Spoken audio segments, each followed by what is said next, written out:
Welcome. There is nothing you need to solve tonight. Nothing you need to remember. Just the quiet presence of this moment. And the slow, peaceful rhythm of your breath. Imagine, for a moment, that you are standing at the very edge of winter, watching the season loosen its grip on the world. The air is still cool, but softer now. Less sharp. Less demanding. Spring has arrived, not suddenly, but the way calm always arrives. Gradually. This is how spring works on the brain. It doesn't rush. It eases. As the days begin to lengthen, your body quietly notices. More daylight gently signals the brain to balance its internal clock, helping regulate sleep, mood, and focus. Without effort, your nervous system begins to feel less guarded, less alert for danger, and more open to rest. In early spring, colors return slowly. Pale greens appear first, soft and easy on the eyes. The brain responds to these natural greens by reducing mental fatigue, lowering stress levels, and encouraging a sense of safety. This is one reason spring landscapes feel so comforting to look at. Your mind interprets them as a sign that life is stable again. Listen closely now. Not for loud sounds, but for the subtle ones. Spring is quieter than summer. The sounds are lighter, more spaced apart. Birdsong arrives in gentle patterns, often repeating the same notes, a rhythm the brain finds familiar and reassuring. Repetition tells the mind that the environment is safe, allowing it to relax instead of staying alert. The air itself changes in spring. Humidity begins to rise slightly, making breathing feel smoother and less dry. Each inhale feels easier than before. And with every exhale, the body lets go just a little more. This season is also a time of slow movement. Plants grow quietly. Flowers don't hurry. They open at their own pace, teaching the brain an important lesson. That growth does not require urgency. Spring light is different too. Softer, less harsh than summer sunlight. It gently stimulates serotonin, the brain's natural calming chemical, which helps improve mood while reducing anxiety. This is why spring often feels hopeful, even when nothing specific has changed. As temperatures rise just enough to be comfortable, the body no longer works as hard to regulate itself. Muscles unclench. The jaw relaxes. The shoulders lower without being asked. Comfort tells the brain that it can finally rest. Spring is a season of renewal, but not in a loud or demanding way. It renews through quiet consistency, through small signs of life returning day by day. And the brain loves predictability. It finds peace in patterns that unfold gently. Even the scent of spring plays a role. Earthy, clean, faintly floral aromas signal freshness and safety, activating parts of the brain connected to memory and calm. Smell is deeply tied to emotion, and spring scents often carry associations of rest, childhood, and simpler moments. As you listen now, imagine yourself walking slowly through a spring morning. The ground is cool beneath your feet. The sky is pale and open. Nothing is loud. Nothing is urgent. This is the gift of spring to the mind. Permission to soften. Tonight, let these gentle truths wash over you. Let your thoughts drift the way petals drift from trees. Without effort. Without direction. Simply falling where they may. You are safe here. You are allowed to rest. And just like spring itself, your mind can unfold slowly, peacefully, and at ease. And as spring arrives, as those photons of daylight begin to linger a little longer each evening, this master clock begins to adjust. It's recalibrating your entire being, gently, like a musician tuning an instrument. The increased daylight triggers your pineal gland to reduce its production of melatonin during waking hours. You might not feel this shift consciously, but it's there, a quiet lightening, a subtle lifting. This is why spring doesn't just arrive in the trees and flowers. It arrives in you. The light of spring carries a particular quality too. It's not the harsh, high-angle light of summer, nor the dim, scattered light of winter. Spring light enters the atmosphere at a moderate angle, creating what photographers call the golden hour more frequently.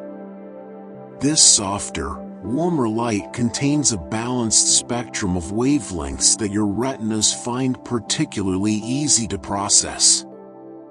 There's less strain, less squinting, less of that tension that builds behind your eyes. When your eyes receive this balanced light, they send calmer signals to your visual cortex. The neurons there don't have to work as hard to construct your perception of the world. And when your visual cortex is at ease, this calm ripples outward through your entire brain, like a stone dropped in still water. But light is only the beginning of spring's story.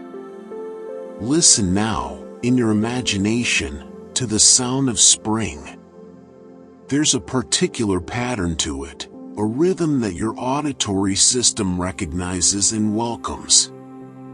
Spring brings with it the return of birdsong, and this is not merely pleasant background noise. Birdsong exists within a frequency range of approximately 1,000 to 8,000 Hz, which happens to be the same range where human hearing is most sensitive and where human speech primarily occurs. Your brain has evolved over millions of years to find these frequencies non-threatening and engaging in just the right measure. When you hear birds singing in the morning, your amygdala, that ancient almond-shaped structure deep in your brain that watches constantly for danger, receives the message that all is well. Birds sing when they feel safe, when they have found food, when the environment is stable enough for them to invest energy in calling for mates and establishing territories. Their song tells your primitive brain, there are no predators here. There is enough food, the world is safe right now. And so, without you even knowing it consciously, your muscles release a little tension. Your breathing deepens slightly. The constant, low-level vigilance that hums in the background of modern life, it dims, just a little. The pattern of birdsong matters too. Unlike the sudden, jarring sounds of urban life, car horns, sirens, machinery, birdsong follows natural patterns. There are pauses between calls, variations in pitch that follow organic curves rather than mechanical repetition. Your auditory cortex finds these patterns easier to process. They don't demand your attention the way a sudden noise does. Yet they're complex enough to be interesting to the parts of your brain that monitor your environment. This creates what neuroscientists call soft fascination, a state where your attention is gently engaged but not effortfully focused. And soft fascination is one of the brain's most restorative states. It's the mental equivalent of floating in warm water. As you rest here, breathing slowly, imagine the temperature of spring touching your skin. Spring air typically ranges between 50 and 70 degrees Fahrenheit in temperate regions, the exact range where human beings feel most thermally neutral. This means your body doesn't have to work hard to maintain its core temperature. In winter, your hypothalamus constantly signals for heat conservation, constricting blood vessels, triggering slight muscle tension to generate warmth. In summer's heat, it works to dissipate excess warmth through sweating and vasodilation. But in spring's moderate temperatures, your hypothalamus can rest. Your body reaches thermal equilibrium with the environment more easily. And when your brain isn't receiving constant signals about temperature stress, it has more resources available for other things. For rest. For restoration. For the kind of idle, pleasant thought that leads to creativity and calm. This thermal comfort has a direct effect on your sleep quality too. As evening temperatures in spring settle into the ideal range, around 60 to 67 degrees, your body can achieve its natural temperature drop more easily. You see, to fall into deep sleep, your core body temperature needs to decrease by about 1 to 2 degrees. Spring nights make this effortless. And there's something else about spring air. Something you can smell. The scent of spring, fresh soil, new grass, blooming flowers. These aromas contain volatile organic compounds that interact with your olfactory system in unique ways. When you smell petrichor, that earthy scent after spring rain, you're detecting geosmin, a compound released by soil bacteria called actinomycetes. This molecule can be detected by your nose at concentrations as low as 5 parts per trillion. But why does this matter? Why does this smell calm you?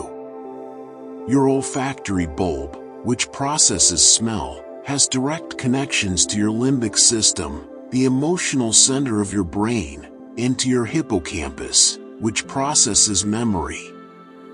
Unlike your other senses, smell doesn't get filtered through your thalamus first. It goes straight to these ancient, emotional parts of your brain. The scent of spring earth triggers associations with growth, renewal, and abundance. For your ancestors, these smells meant survival, the return of edible plants, the softening of ground for planting, the end of winter's scarcity. Even now, thousands of years removed from subsistence living, your limbic system receives these molecules and interprets them as signals of safety and plenty. The scent of flowers adds another layer. Floral compounds like linalool, found in lavender and many spring flowers, have been shown to reduce activity in your sympathetic nervous system, the system responsible for your fight or flight response.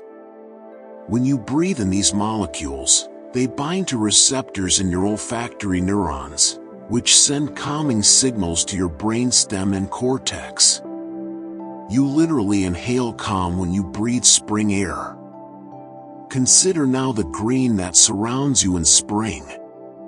Not in winter's absence, not yet in summer's overwhelming abundance, but in spring's fresh, gentle emergence. The color green itself has a special relationship with your visual system. Your eyes contain 3 types of cone cells, each sensitive to different wavelengths of light: red, green, and blue. But the green-sensitive cones are unique. They're most responsive to light at 555 nanometers, which happens to be the wavelength of light that fresh spring foliage reflects most strongly. This means that when you look at spring green, your eyes are working at their point of maximum efficiency. Your retinas can detect this wavelength with less energy expenditure than any other color. And when your visual system works efficiently, it sends fewer stress signals to your brain. But there's more. The green of spring vegetation exists in the middle of the visible spectrum. It's not as stimulating as the reds and oranges at one end, nor as cool and potentially melancholy as the blues and violets at the other. It occupies a perceptual middle ground that your brain associates with balance, harmony, and equilibrium. Studies using electroencephalography, e.g., have shown that when people view green environments, their brain waves shift toward alpha wave patterns. Alpha waves, which oscillate at 8 to 12 cycles per second, are associated with relaxed alertness. They're the brain waves of meditation, of daydreaming, of those quiet moments just before sleep when your thoughts drift like clouds. The fractals in nature contribute to this calming effect as well. Spring trees, with their branching patterns that repeat at different scales, large branches dividing into smaller branches dividing into twigs, create what mathematicians call fractal geometry. Your visual cortex has evolved to process these patterns very efficiently. When you look at the fractal branching of a spring tree against the sky, your brain can predict the pattern and doesn't have to work hard to process what it's seeing. This creates a sense of visual comfort. The pattern is complex enough to be interesting, but not so complex as to be confusing or overwhelming. It's the visual equivalent of a familiar song, engaging but not demanding. Researchers have found that viewing fractals with a specific dimension, between 1.3 and 1.5, produces maximum stress reduction. And remarkably, many natural spring scenes, tree canopies, cloud formations, the pattern of flowers in a meadow, tend to fall within this exact range. It's as if nature has found the precise visual complexity that your brain finds most soothing. As you breathe slowly now, imagine yourself in a spring garden, surrounded by this gentle green, these calming fractals. And in this garden, there is growth happening all around you. Growth that you cannot see directly, but that you can sense. This growth, this bursting forth of new life, triggers something deep in your psyche. Human beings have an innate affinity for living things, a concept that biologist E.O. Wilson called biophilia. Your brain is wired to feel more relaxed and at home in the presence of other living organisms. And spring is the season when this life force is most visible, most palpable. When you see bulbs pushing up through soil, buds swelling on branches, seeds germinating, your mirror neurons activate. These neurons fire both when you perform an action and when you observe someone else performing that action. They help you understand and empathize with the world around you. When you watch growth happening in spring, your mirror neurons create a subtle internal simulation of that growth. You feel, at a neurological level, the energy and vitality of spring unfolding. And because growth and expansion are inherently positive biological processes, this simulation creates positive feelings in your own mind. There's also a deeper evolutionary reason why spring growth soothes you. For millions of years of human evolution, spring meant the difference between survival and starvation. The return of edible plants, the birth of young animals, the renewal of food sources, These weren't merely pleasant events. They were life-saving. Your ancestors who felt drawn to spring environments, who felt calm and hopeful during this season, were more likely to engage with the environment successfully. They would gather the new shoots, track the new prey, plant in the freshly thawed ground. And they survived. And you carry their genes. So when spring arrives and you feel that subtle shift in your mood, that's not just a superficial reaction to pretty flowers.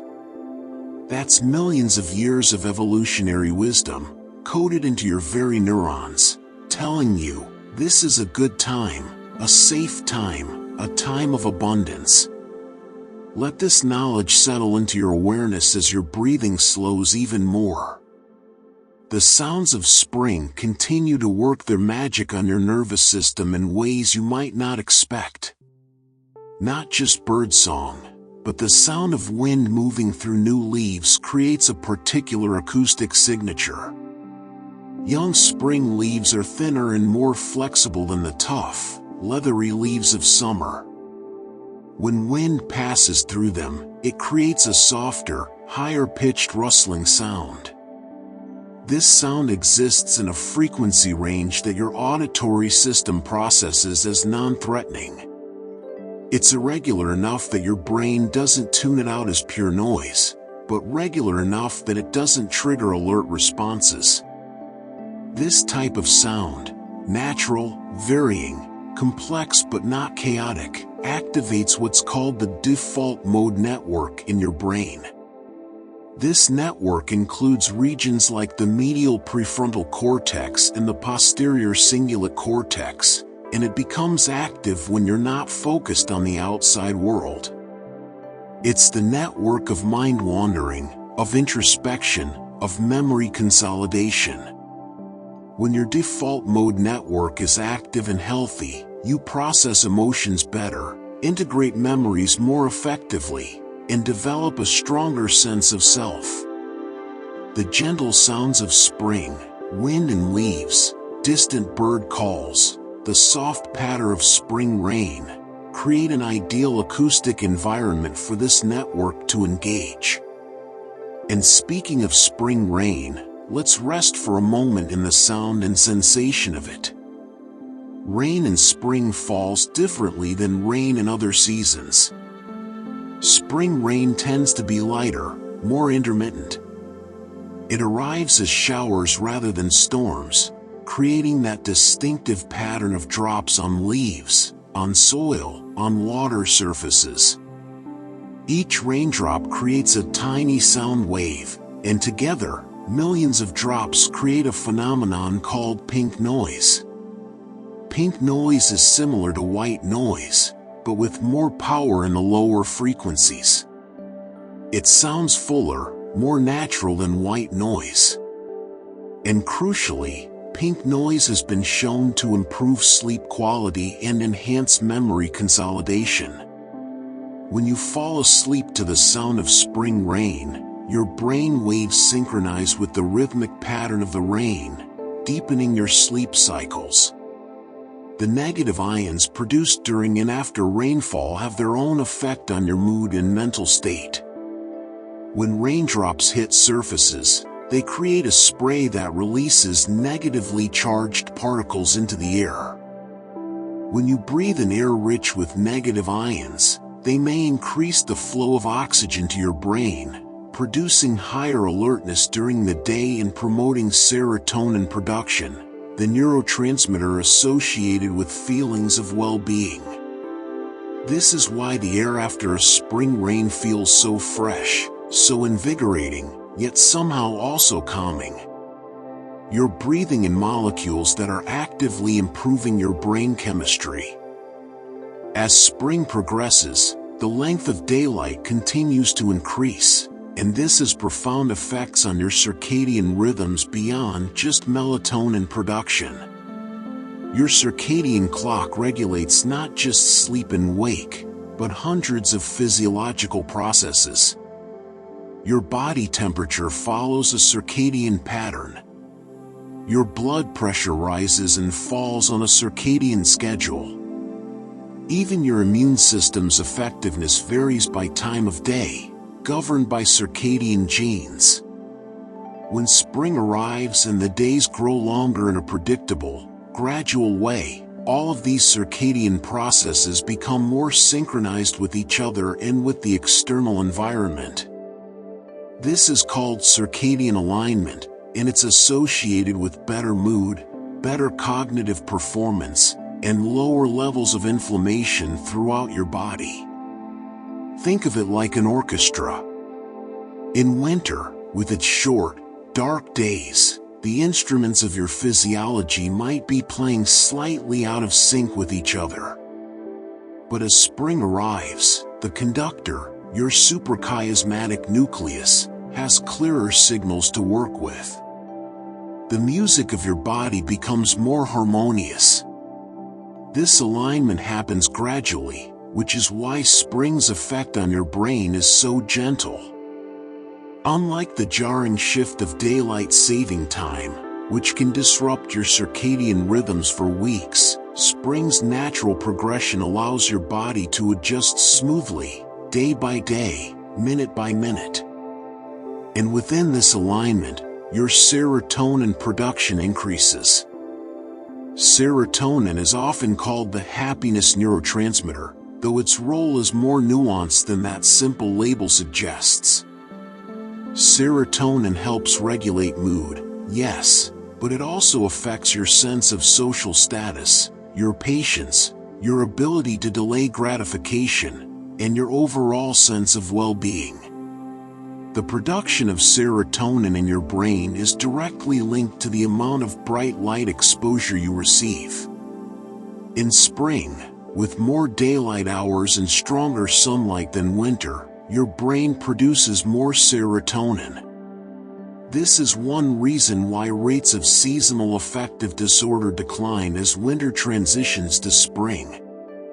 More serotonin means more activity in your prefrontal cortex, the part of your brain responsible for planning, decision-making, and emotional regulation. When your prefrontal cortex is well supplied with serotonin, you feel more in control, more capable, more balanced. The anxious rumination that can characterize winter months begins to lift. Let yourself sink deeper now, imagining warm spring sunlight on your face, serotonin flowing through your neurons like light through water. The physical act of being in spring environments provides its own neurological benefits. When you walk through a spring landscape, the combination of mild exercise and natural surroundings creates what researchers call a green exercise effect. Mild physical activity increases blood flow to your brain, delivering more oxygen and glucose, your brain's primary fuel. At the same time, the natural environment reduces activity in your subgenual prefrontal cortex, a region associated with rumination and negative self-referential thought. This is the part of your brain that generates those repetitive, worried thoughts that can loop endlessly. In spring's pleasant temperatures, exercise becomes effortless. You don't overheat as in summer or fight against cold as in winter. Your cardiovascular system can work efficiently, your muscles can move freely, and your brain receives optimal blood flow without your body having to compensate for temperature extremes. This mild movement in a spring environment also engages your vestibular system, your sense of balance and spatial orientation. This system, located in your inner ear, sends signals to your cerebellum and your brainstem about your body's position and movement through space. When you walk along a spring path, perhaps slightly uneven with new growth, your vestibular system provides rich, varying input to your brain. This input is integrating and organizing. It helps your brain develop a more coherent sense of your body and space, which paradoxically helps you feel more grounded and centered mentally. Children instinctively understand this, which is why they love to spin, roll down hills, and balance on curbs. These activities provide intense vestibular input that helps organize their developing nervous systems. As adults, you still benefit from this input, just more subtly. A walk through a spring garden or park, with its gentle slopes and curves, provides vestibular variety that helps regulate your nervous system. The spring landscape also offers what attention restoration theory calls fascination. This is different from the directed attention you use for work or complex tasks. Fascination is effortless attention, when something is interesting enough to engage you, but doesn't require concentration. A butterfly landing on a flower, a bee moving from blossom to blossom, clouds drifting across a blue sky. These spring phenomena capture your attention softly. Your brain focuses on them without effort, and while it does, your directed attention system, which becomes fatigued from overuse in modern life, gets a chance to rest and restore. Studies have shown that even brief periods of this soft fascination can restore cognitive performance. After just a few minutes of viewing natural spring scenes, people perform better on tests of attention and working memory. It's as if spring gives your brain a reset button. Breathe deeply, and imagine that reset happening now, your mind clearing like sky after spring rain. The microbiology of spring offers yet another layer to this story of calm. As the soil warms, certain bacteria become more active. One species in particular, Mycobacterium vaccae, becomes abundant in spring soil and has a remarkable effect on the human brain. When you spend time in spring gardens, working with soil or simply being near disturbed earth, you inhale microscopic particles containing this bacterium. Studies have shown that M. vaccae can stimulate the production of serotonin in your brain and may reduce anxiety by affecting cytokine levels, the signaling molecules of your immune system. This suggests that the folk wisdom about the benefits of gardening has a microbiological basis. When you dig in spring soil, you're literally introducing bacteria into your system that can improve your mood. The earth itself, warming and wakening in spring, shares its microscopic pharmacy with you. The diversity of spring life contributes to this effect as well. As biodiversity increases, with insects emerging, flowers blooming, birds returning, you're exposed to a wider variety of microorganisms, plant compounds, and environmental stimuli. This diversity seems to benefit your immune system and your gut microbiome, which in turn affects your brain through the gut-brain axis. Your gut and brain are in constant communication via the vagus nerve and through molecules produced by your gut bacteria. When your gut microbiome is diverse and healthy, it produces neurotransmitters and neurotransmitter precursors that affect your mood, anxiety levels, and even your cognition. Spring's abundance supports this microbial diversity, which supports your mental well-being in ways science is only beginning to understand. Let your awareness of this vast, interconnected web of life wash over you now, like warm spring rain soaking into earth. The colors of spring flowers add another dimension to the brain's spring response. Flowers bloom in spring in a particular sequence and with particular colors for evolutionary reasons related to pollinator availability and reproductive success. But these colors also affect your psychology. Yellow and white flowers, crocuses, daffodils, snowdrops, tend to bloom early in spring. Yellow is a color that your brain associates with sunlight, warmth, and energy. When you see yellow flowers, your brain's reward centers, including the nucleus accumbens, show increased activity. This is the same region that activates when you receive other types of rewards. Yellow flowers literally reward your brain for noticing them. As spring progresses, pink and purple flowers become more common: cherry blossoms, lilacs, early roses.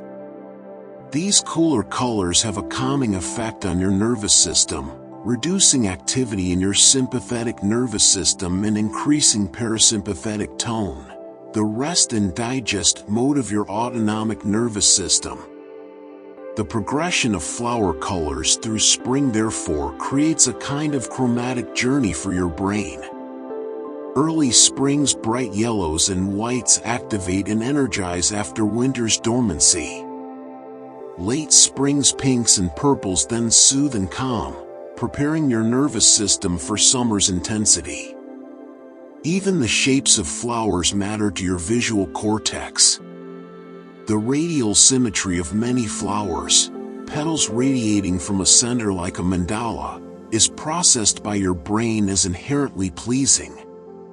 This type of symmetry triggers pattern recognition circuits without overwhelming them. It's ordered but natural, complex but comprehensible. Throughout human history, radially symmetric patterns have been used in meditation aids, religious art, and decorative objects precisely because they focus attention while promoting calm. Spring flowers provide these patterns freely, abundantly, everywhere you look. Rest now in the image of a flower, perhaps a cherry blossom, 5 petals perfectly arranged, pink fading to white at the center. The phenomenon of spring cleaning has neurological underpinnings as well. As light increases, your brain naturally seeks to reduce sensory clutter and create more organized environments. This isn't mere cultural habit, it's a response to neurological processes. Your brain processes an enormous amount of visual information constantly. Cluttered environments increase the cognitive load on your visual cortex and your prefrontal cortex, which must work harder to filter relevant from irrelevant information. In winter, when you spend more time indoors, tolerance for this clutter may be higher. But as spring arrives and you spend more time in naturally organized environments, where clutter exists but follows ecological patterns your brain can easily process, your tolerance for indoor chaos decreases. You feel compelled to create indoor environments that match the clean, ordered quality of spring landscapes. This urge to organize and clean is your brain seeking to reduce its cognitive load, to create environments where directed attention doesn't have to work so hard. And when you act on this urge, when you clear clutter and create order, you reduce your baseline stress levels and improve your ability to focus and relax. The physical act of cleaning in spring weather, with windows open to fresh air, combines movement, ventilation, accomplishment, and environmental improvement in ways that satisfy multiple neurological systems simultaneously. Spring also affects your sense of time. Psychological time, how quickly or slowly time seems to pass, is influenced by many factors, including temperature, light, and the novelty of your experiences. In winter, days can blend together. Cold, dark, indoor time moves slowly in moment-to-moment experience but seems to pass quickly in retrospect because so little changes day to day. Spring, by contrast, brings constant visible change. Buds appear, then open. Flowers bloom, then fade. Each week brings different birds, different insects, different scents. This richness of change creates more distinct memories, which makes time feel fuller in retrospect. You remember spring weeks as being rich and varied. At the same time, the pleasant quality of spring experiences makes time in the moment feel like it's passing quickly. Pleasant experiences tend to feel shorter than unpleasant ones of the same duration. A spring afternoon can evaporate like morning dew. This creates a paradox that your brain finds satisfying. Moments pass quickly, filled with pleasant absorption, while the season as a whole feels full and memorable.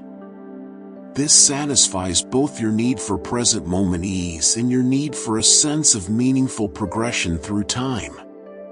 Your temporal lobe, which processes time perception, receives rich input during spring, changing light, varying temperatures, novel sights and sounds, that keeps it engaged without overwhelming it. Time feels alive in spring, flowing rather than stagnating or rushing. Breathe with this flow now, each breath a marker of time, each moment complete in itself yet part of a larger, gentle progression. The social aspects of spring contribute significantly to its calming effects on your brain as well. As weather improves, people spend more time outdoors, and casual social interactions increase. These brief, positive social encounters, a nod to a neighbor, a smile at the park, a comment about the weather, activate your social brain. Your brain contains specialized circuits for processing social information. Mirror neurons, as mentioned earlier, help you understand others' actions and emotions. The superior temporal sulcus processes biological motion and social cues. The medial prefrontal cortex thinks about others' mental states. When these circuits are activated through positive, low-stakes social interactions, they reinforce your sense of social connection and belonging. This, in turn, reduces activity in brain regions associated with social anxiety and threat detection. Spring's communal activities, community gardens, outdoor markets, festivals celebrating the season, provide structured opportunities for these beneficial social encounters. Unlike forced or obligatory social situations, spring gatherings tend to be optional and pleasant, creating social connection without social pressure. The human brain evolved in small social groups where cooperation and connection were survival necessities. Modern life can leave these social circuits understimulated or activated primarily in stressful contexts like work obligations or family conflicts. Spring's casual, pleasant sociability feeds your social brain in the way it evolved to be fed, through low-pressure, positive encounters in natural settings. As you rest, imagine yourself in a spring meadow, other people nearby but not intrusive, everyone peaceful in their shared enjoyment of the season. The return of specific seasonal foods in spring also affects your brain in meaningful ways.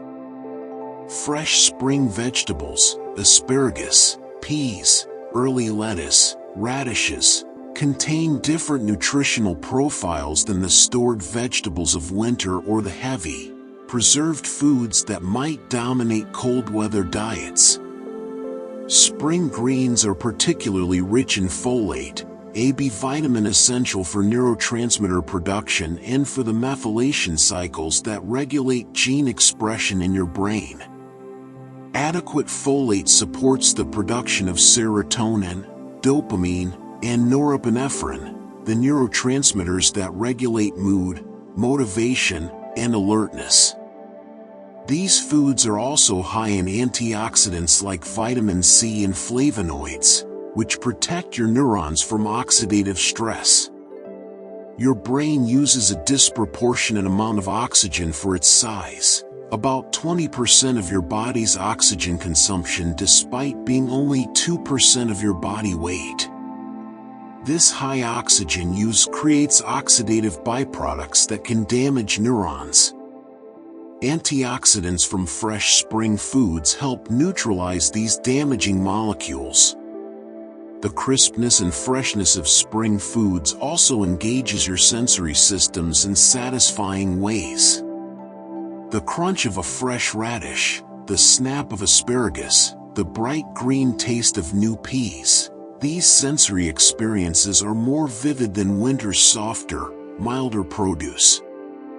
This sensory richness activates your gustatory cortex and your orbitofrontal cortex, which processes flavor in ways that create pleasure and satisfaction. Eating seasonally, consuming the foods that appear in spring, also connects you to natural cycles in a tangible way. This connection, knowing you're eating what the earth produces at this particular moment, satisfies something deep in your psyche. It grounds you in place and time. Feel yourself connected to the earth now, drawing sustenance from it, part of its cycles. The quality of spring light at different times of day affects your brain in distinct ways. Morning light in spring is particularly rich in blue wavelengths, which are especially effective at suppressing melatonin and increasing alertness. This helps reset your circadian clock each day. When your eyes detect blue light in the morning, specialized photoreceptors called intrinsically photosensitive retinal ganglion cells send signals directly to your suprachiasmatic nucleus. This anchors your circadian rhythm to the external light-dark cycle, improving your sleep-wake pattern. But spring morning light isn't as harsh as summer's intense early sun. It's bright enough to be effective at circadian resetting, but gentle enough not to feel aggressive. This makes it easier to greet the day without that jarring quality that very bright light can have. Evening light in spring has its own character. As the sun sets later than in winter, you experience more of what's called the golden hour, that time just before sunset when light is warm, soft, and diffused. This light is dominated by red and orange wavelengths, which don't suppress melatonin as strongly as blue light.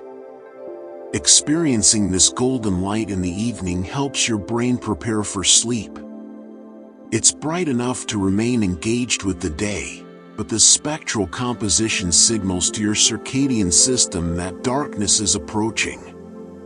This creates a gentler transition to evening than artificial lights do, especially modern LED lights, which can be rich in sleep-disrupting blue wavelengths. Spring evenings, lasting longer than winters but not as long as summers, provide an ideal duration of this transitional light. Long enough to enjoy, short enough not to disrupt sleep onset. The cognitive benefits of spring extend to creativity as well.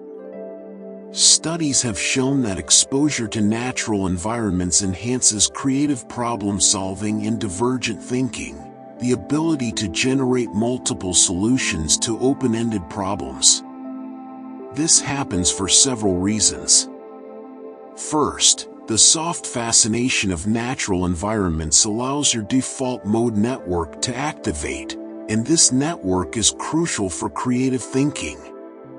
It's during default mode activation that disparate ideas can connect in novel ways.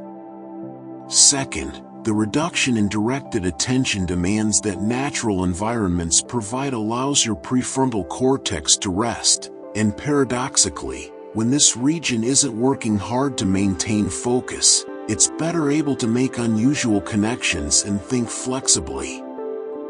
Third, the positive mood states that spring environments generate broaden your thought-action repertoire. Psychologist Barbara Fredrickson's broaden and build theory suggests that positive emotions literally expand your awareness and encourage novel, exploratory thinking.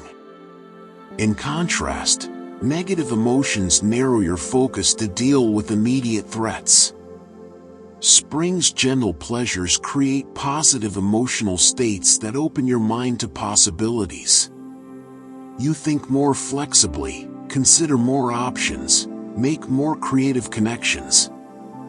This is why spring has been associated with artistic productivity across cultures. The muse awakens with the flowers, people say, and there's neurological truth to this metaphor. Let your mind wander now, making whatever connections it wishes, following whatever paths appear, free and easy as spring breeze through new leaves. The humidity of spring air plays a role in your comfort and calm as well. Winter air, especially indoors with heating, tends to be very dry. Summer air can be oppressively humid. Spring air typically contains moderate moisture levels that your respiratory system finds optimal. Your nasal passages and airways function best at relative humidity levels between 40% and 60%. Spring air, especially after rain, often falls in this range. This optimal humidity keeps your mucous membranes functioning well, which improves your sense of smell and makes breathing feel effortless. When breathing feels easy and natural, it's easier to breathe in calming patterns, slow, deep breaths that activate your parasympathetic nervous system. The vagus nerve, which is the main nerve of the parasympathetic system, responds to these slow, deep breaths by signaling your heart to slow, your blood pressure to lower, and your digestive system to engage. This is the physiological state of rest and recovery. In spring's comfortable humidity, this breathing pattern happens more naturally. You don't have to think about breathing, it simply becomes a source of calm rather than something you must manage. The grounding effect of spring also deserves attention. Grounding, or earthing, is the practice of direct physical contact with the Earth's surface. In spring, as temperatures warm, you might walk barefoot on grass or soil, touch earth while gardening, or sit directly on the ground in ways that winter weather discourages. The Earth's surface carries a negative electrical charge, and when you make direct contact with it, electrons flow into your body. This isn't metaphysical speculation, it's physics. Studies have shown that grounding can reduce inflammation, improve sleep, and decrease cortisol levels. Your body runs on electrical signals. Your neurons fire through electrical impulses. Your heart beats through electrical coordination. When you ground yourself, you're literally connecting your body's electrical systems to the Earth's electrical field. Spring makes this connection more accessible and pleasant. You want to touch the earth in spring. You want to sink your hands into soil, walk barefoot through grass, lie on the ground and feel its support beneath you. This physical connection seems to create a psychological effect as well. A sense of being supported, held, part of something larger than yourself. This may be partly learned association, but it also seems to reflect something deep in how your brain processes your relationship to your environment. Feel that support now, as if the earth is holding you, solid and patient beneath you, as it has held countless generations before you. The sounds of spring extend beyond birdsong and rain to include the buzzing of early pollinators. Bees, emerging in spring, create a particular frequency of buzz, around 200 to 300 Hz, that your auditory system processes as industrious but not threatening. Unlike the high-pitched whine of mosquitoes, which triggers annoyance responses, or the low buzz of larger, potentially dangerous insects, the bee's buzz falls in a range that your brain categorizes as neutral to positive. It's the sound of productivity, of natural systems functioning well. These sounds create what acoustic ecologists call a spring soundscape, a complex tapestry of overlapping sounds, each at different frequencies, creating a natural symphony. This soundscape activates your auditory cortex in rich, engaging ways without overwhelming it. Modern urban soundscapes, by contrast, often feature sounds that overlap in frequency and compete for your attention. Traffic noise, construction, electronic alerts, these sounds activate stress responses and make your auditory system work harder to parse meaningful from non-meaningful sound. Spring's natural soundscape provides complexity without competition. Each sound has its niche, its frequency range, its rhythm. Your auditory cortex can process all of it without strain, like listening to a well-orchestrated piece of music where each instrument has its part. Even in urban environments, spring sounds begin to infiltrate: birds in parks, rain on pavement, leaves rustling in street trees. These natural sounds create acoustic refuges within the human-made noise, giving your auditory system moments of ease. The lengthening of twilight and spring creates unique neurological conditions as well. Twilight, that time between sunset and darkness, lasts longer in spring than in winter due to the angle of the sun and atmospheric conditions. During twilight, your brain exists in a transitional state. The light is too dim for clear detail, which reduces visual demands on your occipital cortex. But it's not yet dark enough to trigger melatonin production and sleep preparation. This creates a liminal mental state that many cultures have recognized as special. In this twilight state, your brain waves often shift toward theta frequency, 4 to 8 cycles per second. Theta waves are associated with deep relaxation, meditation, creativity, and the hypnagogic state just before sleep. It's a state where your conscious and unconscious mind can communicate more freely. Many people report their best ideas or deepest insights coming during twilight hours. This isn't mere romanticism, it's neurology. Your brain, in this transitional light, transitions between states in ways that can be profoundly creative and restorative. Spring's extended twilights give you more time in this beneficial state. More time for that soft, contemplative thinking. More time for that gentle unwinding from day into night. Rest in twilight now, neither day nor night, in the soft space between. The renewal you witness in spring also provides what psychologists call hope cues, environmental signals that improvement and growth are possible. When you see a plant that looked dead in winter sprout new growth, when you see flowers emerge from bare earth, your brain processes these as metaphors for your own potential for renewal. Your brain thinks partly in metaphors and analogies. When you see evidence of recovery and renewal in your environment, it activates neural circuits associated with possibility and future planning. The anterior cingulate cortex and the prefrontal cortex, which help you imagine future scenarios and make plans, become more active and more optimistic. This isn't just feel-good thinking. Environmental psychologists have found that exposure to growth and renewal in nature can reduce symptoms of depression and anxiety, perhaps partly through this metaphorical thinking. The brain uses what it sees to construct what it believes is possible.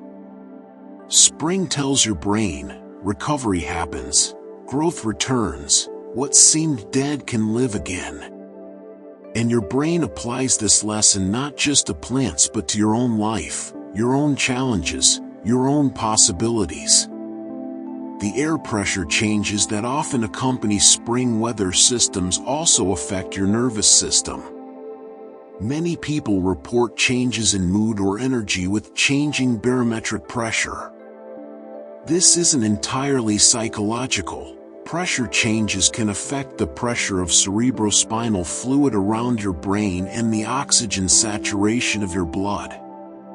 Spring's variable weather, periods of sun followed by rain, shifting air masses, changing pressure systems, creates more variation in barometric pressure than the stable high pressure of summer or the persistent low pressure of winter storm systems. Some people are more sensitive to these changes than others, but in general, the variation seems to keep your nervous system engaged and responsive rather than settled into one state. It's stimulating without being stressful, like the varying terrain of a walk through hills rather than the monotony of a flat road. Your vestibular system and your proprioceptive system, which together create your sense of body position and movement through space, also respond to these pressure changes in subtle ways that you might not consciously notice but that affect your overall sense of well-being. The play of shadow and light in spring, as sun moves through new leaves and between clouds, creates visual interest that keeps your attention engaged without effort. This dappled light, constantly changing, activates your visual cortex in dynamic patterns. Static images or unchanging light become boring to your visual system, which is optimized to detect movement and change. But the gentle movement of light through leaves, the progression of sun and shadow across a spring day, provides visual stimulation that feels natural and pleasant rather than demanding. This visual dynamism may contribute to the feeling that spring is somehow more alive than other seasons.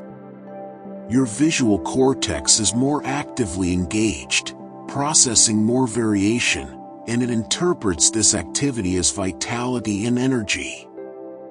Modern life often provides either too little visual variation, staring at static screens, or too much chaotic variation, the visual noise of urban environments. Spring provides optimal variation, enough to engage, not enough to overwhelm. Let your inner vision play now with light and shadow, patterns forming and dissolving like clouds, like leaves in breeze. The transition of sleep patterns in spring also deserves consideration. As light increases, many people naturally shift towards slightly earlier sleep and wake times, following what chronobiologists call a morning chronotype shift. This shift aligns your sleep-wake cycle more closely with solar cycles, which is associated with better mood and better cognitive performance.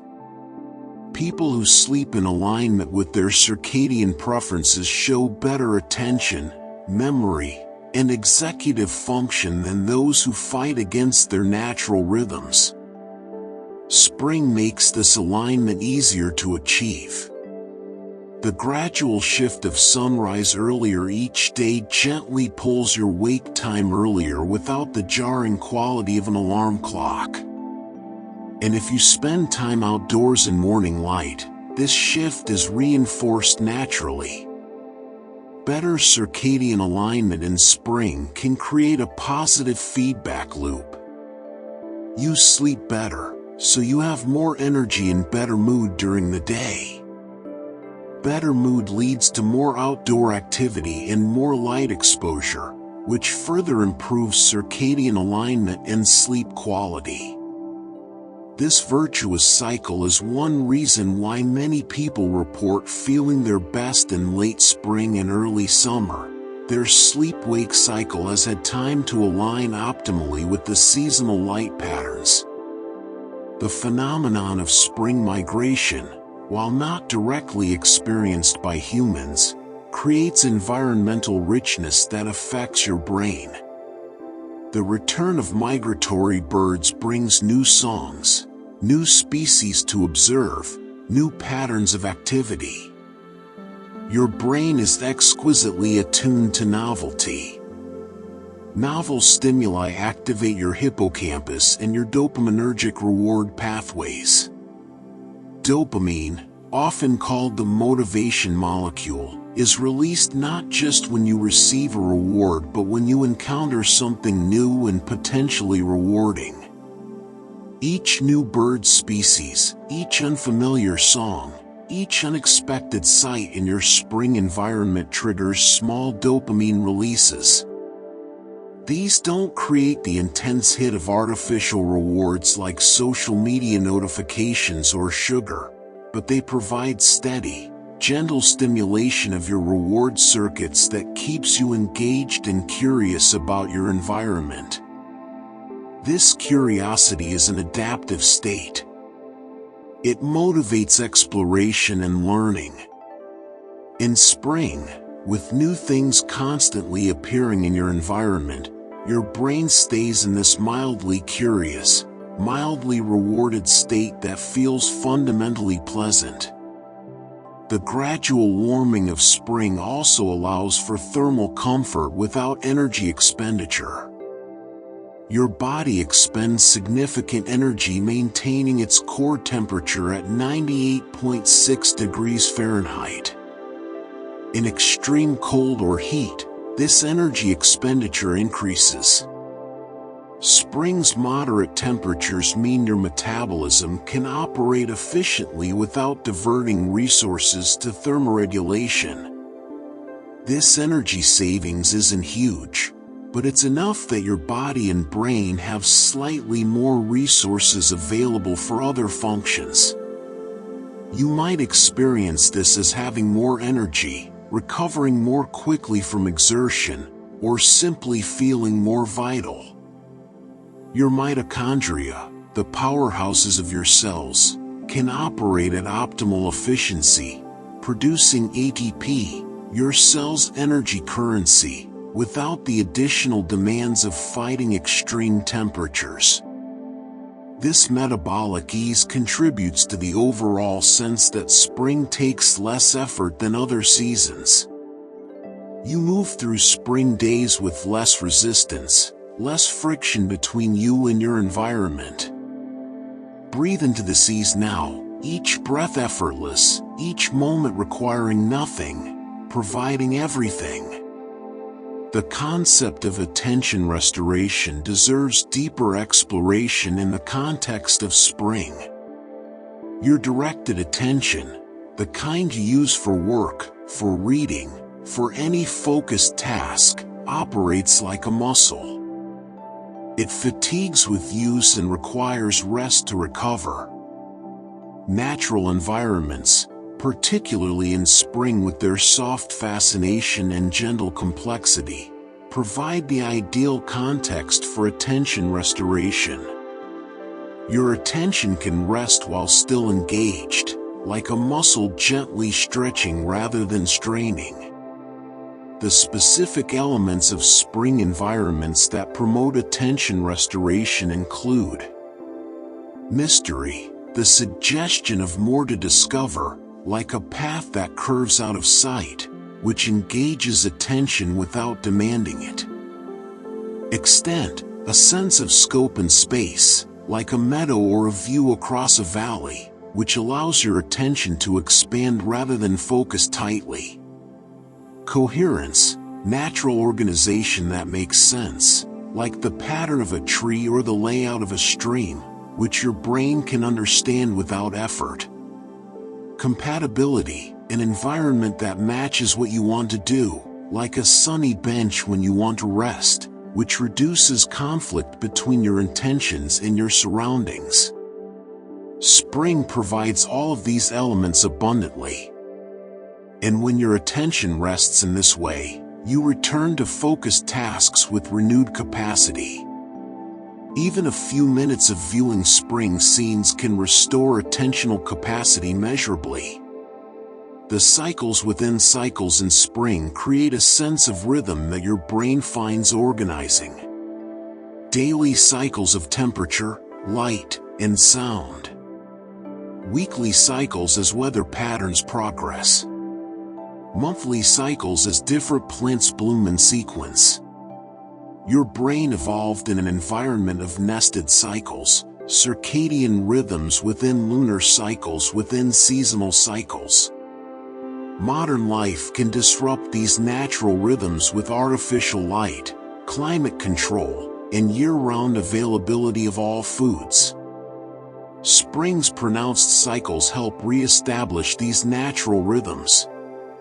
You can feel the pattern of days again, notice the progression of weeks, sense the arc of the season. This reconnection with natural cycles seems to help organize your own internal cycles. People who live closely with seasonal rhythms often report a sense of knowing where they are in time that can be lost in the undifferentiated sameness of modern, climate-controlled life. Spring brings you back into time, into cycle, into rhythm. And within these rhythms, you can rest. Because cycles promise return. Spring will come again. The flowers will bloom again. The earth will warm again. This promise of return creates existential comfort. Nothing is permanently lost. Everything turns. Life persists. Feel that promise now, that turning, that return, reliable as Earth itself. The interaction between spring's physical environment and your psychological state creates what environmental psychologists call therapeutic landscapes, places that promote healing and well-being not through any intervention but simply through being in them. Spring landscapes qualify as therapeutic because they provide sensory stimulation without overwhelm, enough to engage but not exhaust your sensory processing. Natural beauty that activates aesthetic pleasure circuits in your brain. Opportunities for gentle movement that integrates body and mind. Social contact that feels optional and pleasant rather than obligatory. Symbols of growth and renewal that inspire hope and possibility. Connection to something larger than yourself, the cycles of nature, the ecosystem, the earth itself. These elements work together synergistically. Each reinforces the others. The beauty makes you want to move. The movement increases your appreciation of beauty. The social contact feels natural in beautiful settings. The symbols of renewal become more powerful when experienced sensorially. This synergy means that spring's therapeutic effects are greater than the sum of its parts. You don't just get individual benefits, better mood from light, reduced stress from green views, improved attention from natural sounds. You get all of these multiplied together, creating a profound sense of well-being. As you drift deeper into rest now, let all of these elements work together in your imagination. Light and warmth, scent and sound, growth and renewal, all weaving together into a tapestry of spring. The micro-seasons within spring, early spring, mid-spring, late spring, each have their own character and their own effects on your brain. Early spring brings the excitement of first signs, first crocus, first robin, first day you can sit outside in comfort. This activates reward circuits and creates anticipatory pleasure. Mid-spring brings abundance and sometimes overwhelm, everything blooming at once, nature in full explosive growth. This can be energizing but also, for some people, slightly overstimulating. Your sensory systems are processing maximum information. Late spring brings a settling. The early rush is past. Summer's heat hasn't arrived. Everything is green and growing but in a more measured way. This is often when people report feeling most balanced and calm. The excitement of early spring has integrated. The activity of mid-spring has found rhythm. These micro-seasons create a progression through spring that prevents monotony. Your brain stays engaged with the changing season without becoming habituated. Each phase brings something new, keeping your neurological response fresh. The very fact that spring ends, that it transitions into summer, may contribute to how much you value and enjoy it. Scarcity creates value in your brain's reward system. If spring lasted forever, it might lose some of its magic. But knowing it's temporary, knowing summer is coming, makes you attend more fully to each spring day. This creates a gentle mindfulness, not the effortful mindfulness of meditation practice, but a natural attention to the present moment, because the present moment is precious and fleeting. The cherry blossoms will fall. The tulips will fade. The perfect temperature won't last. And paradoxically, this impermanence doesn't create sadness, it creates appreciation. Your brain values spring more because it's temporary, and this valuing creates positive emotions that define the season. The spring equinox, that moment when day and night are equal length, has psychological significance beyond its astronomical meaning. It represents balance, equilibrium, a perfect midpoint between the extremes of summer and winter. Your brain appreciates symmetry and balance. The equinox provides a symbolic anchor point, a moment when the seesaw of seasonal extremes passes through center. This symbol of balance can affect how you think about balance in your own life. Many cultures mark the equinox with festivals and rituals, and these cultural practices reinforce the neurological effects of the season. Shared celebration activates your social brain, creating community bonds and positive memories that become associated with spring. Even without formal ritual, you might notice the equinox in some way, a moment of recognition that day and night are equal, that the balance point has been reached and passed, that the year is turning toward longer days and more light. This awareness of astronomical cycles connects you to the solar system, to the tilt of the Earth's axis, to the vast cosmic dance that creates seasons. This cosmic context can put personal concerns in perspective, creating a sense of being part of something much larger than your individual life. And in that vastness, paradoxically, you might find comfort. Your problems, though real and important to you, are small against the backdrop of planetary cycles that have repeated for billions of years and will continue for billions more. This perspective doesn't diminish your life, it contextualizes it, making anxiety feel less totalizing. Rest in this vast context now, a small part of an immense and ancient pattern, held and turning with the earth. The fungal networks that become active in spring soil represent another invisible but profound aspect of the season. Mycorrhizal fungi form partnerships with plant roots, exchanging nutrients and information. These networks, sometimes called the Wood Wide Web, facilitate communication between plants. While you can't directly perceive these underground networks, you're walking above them in spring, and there may be subtle effects. Some researchers suggest that being in environments with active mycorrhizal networks might affect your own microbiome and immune function through airborne spores and other mechanisms.